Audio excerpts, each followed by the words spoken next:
Halo, saudara dan sahabatku yang terkasih. Jumpa lagi bersama saya, Rudi Rahabiat dari Tangga Tinggi, Kota Ambon. Apa kabar saudara? Semoga tetap sehat selalu ya. Saya menyapa untuk kita saling berbagi. Walaupun interaksinya terbatas ya, saudara dan sahabat sekalian. Izinkan saya untuk sharing, untuk saling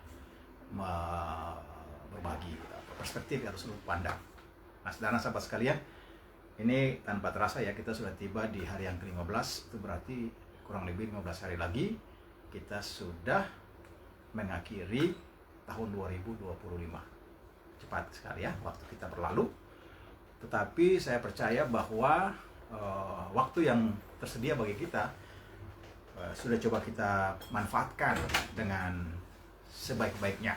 Walaupun kadang-kadang juga waktu kita tercecer dan terbuang, kadang-kadang juga kita menyesal kenapa waktu itu berlalu dan kita belum bisa mengisinya dengan secara maksimal. Oke lah, sudah terjadi, tidak usah disesali lagi, saudara sahabat sekalian. Tinggal sekarang bagaimana kita mengevaluasi jejak-jejak kita ke belakang, sekaligus juga melihat posisi kita hari ini dan melihat ke masa depan. Begitu kan, saudara sekalian? Nah, harapannya bahwa kita hidup bukan sekedar hidup, ya kan?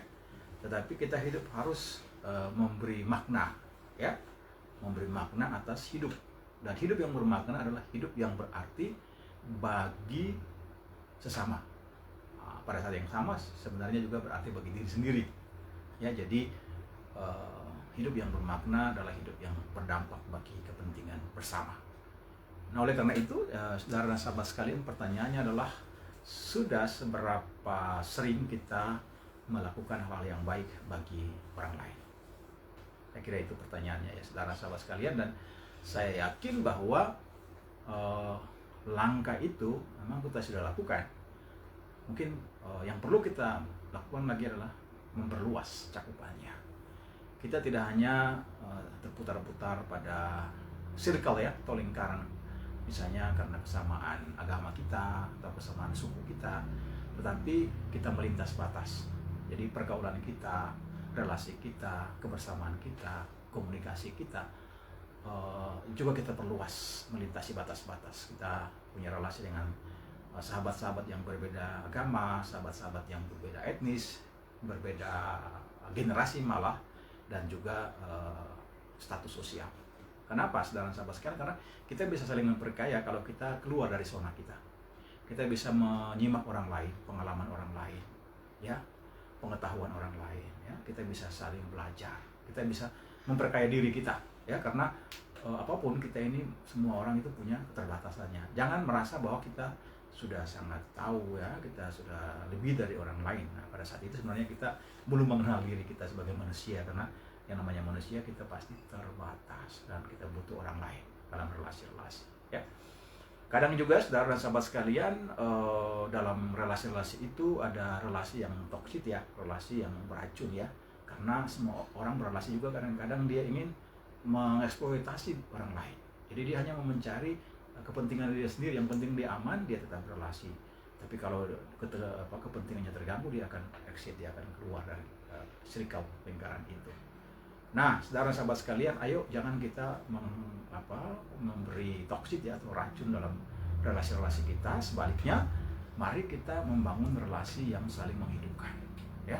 Bahkan kalau perlu kita memberikan satu sudut pandang yang melampaui satu relasi yang kelihatannya normatif saja. Contoh, sahabat sekalian, kalau kita dimusuhi atau dibenci oleh orang lain, kita jangan balas membenci atau memusuhi orang itu ya. Justru sebaliknya kita harus bisa mengasihi dia. Nah, ini tidak mudah ya, saudara sahabat sekalian, tetapi kematangan kita akan membuat kita mampu untuk bisa tetap mengasihi orang itu.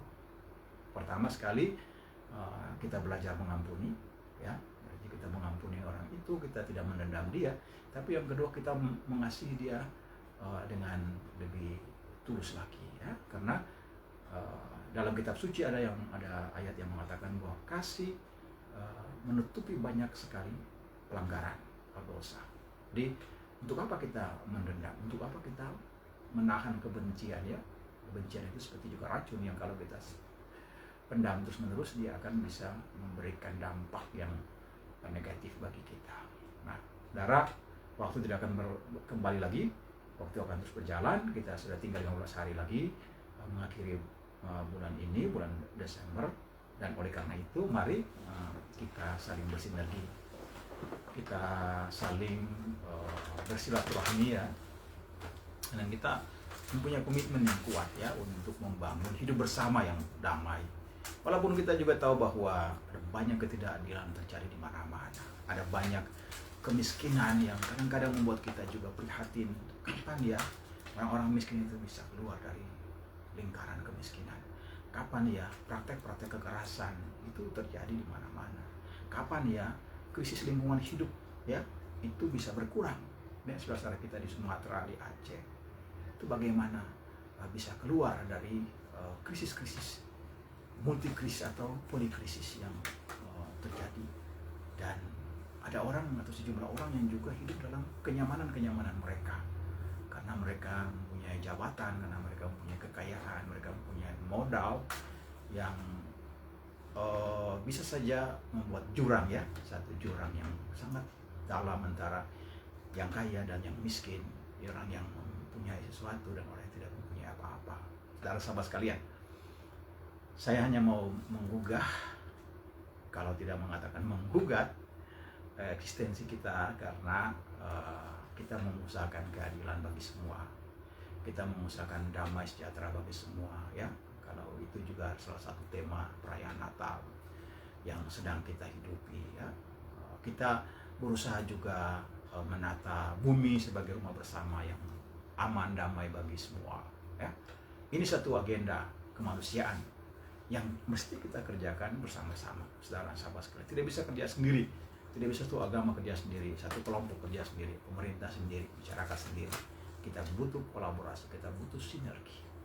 Dan baiklah kita mulai dari diri sendiri, tidak hanya dalam kata-kata tapi juga dalam tindakan ya.